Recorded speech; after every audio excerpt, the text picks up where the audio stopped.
چشمانت را ببند. خودت را در جایی تصور کن که شاید هرگز آنجا نبوده‌ای، اما عجیب است. انگار همیشه در جایی از وجودت بوده.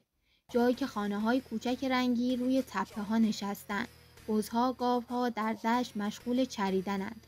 مردم با داس و سبد مشغول کار کردند.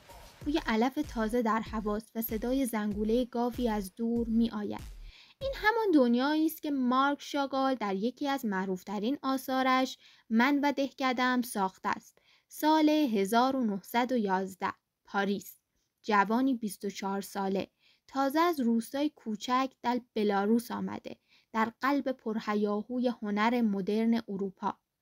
اما با وجود همه شلوغی پاریس، شاگال دلش هنوز در دهکده خودش مانده، همان جایی که کودکیش را زندگی کرده بود.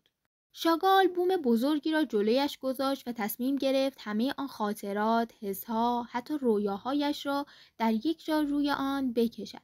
اما اینجا خبری از نقاشی واقع‌گرایانه نیست. شاگال به سبک خاص خودش کار می کند، ترکیبی از کوبیسم و سورئالیسم و رنگ پردازی های شاعرانه.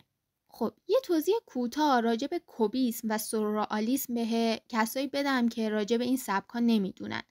کوبیسم یه سبک هنری مدرنه که اوایل قرن 20 توسط پابلو پیکاسو و ژان براک در فرانسه شکل گرفته.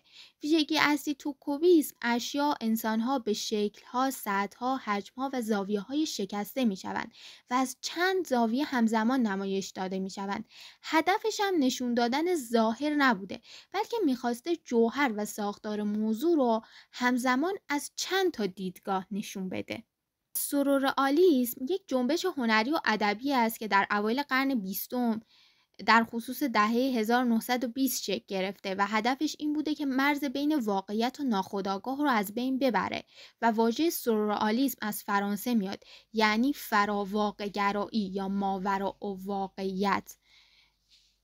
ویژگی‌های سورئالیسم الهام گرفته از رویا ناخودآگاه. هنرمندان سورئالیسم معتقد بودند که برای رسیدن به حقیقت عمیق‌تر باید از مرز منطق عبور کنند و به دنیای خواب و خیال و تداعی آزاد ذهن برند. در نگاه اول بوزی بزرگ را می‌بینیم که نیمی از بوم را پر کرده. نگاهش آرام و عمیق است. انگار از دل طبیعت با تو حرف می‌زند. اما عجیب‌تر این که روی گونه بز صحنه کوچک از زندگی روستایی در جریان است. زنی در حال دوشیدن گاو. این ترکیب واقعی و خیالی را در هم می‌تند. در سمتی دیگر چهره‌ای سبز از یک مرد رو به بز است. رنگ سبز چهرهش غیر واقعی است. اما شاگال با همین انتخاب تو را وارد دنیای ذهن و رویا می‌کند. در پس زمینه مردی با داس در حال کار است و پشت سرش خانه‌های کوچک نه روی زمین بلکه معلق در هوا دیده می‌شوند، مثل خاطراتی که دیگر جای فیزیکی ندارند اما هنوز در ذهن شناورند. این تابلو هر گوشش پر از نماد است. بز نماد زندگی روستایی و پیوند همیشگی انسان با طبیعت. زن و گاو نماد زایش، بخشندگی و تغذیه. مرد داس به دست نماد کار و تلاش و روزمرگی. خانه‌های معلق نماد خاطرات گذشته‌ای که در ذهن باقی مانده اند. رنگ‌های واقعی نشانه ورود به جهان رویایی و ناخودآگاه است. شاگال استاد آمیختن مکان و زمانهای مختلف در یک قاب بود. او میگفت من واقعیت را همانطور که میبینم نمیکشم، بلکه همانطور که در خاطرم زندگی میکند میکشم. این جمله کلید فهم کار اوست. در من و دهکده‌ام نه فقط یک صحنه بلکه چندین صحنه و حس در کنار هم حضور دارند. گذشته، حال، زمین، آسمان، بیداری و خواب. مارک شاگال با این نقاشی تصویری از دهکده درونی ما را کشیده، جایی که همه خاطرات، حتی آنهایی که سالها پیش بوده، هنوز زندن.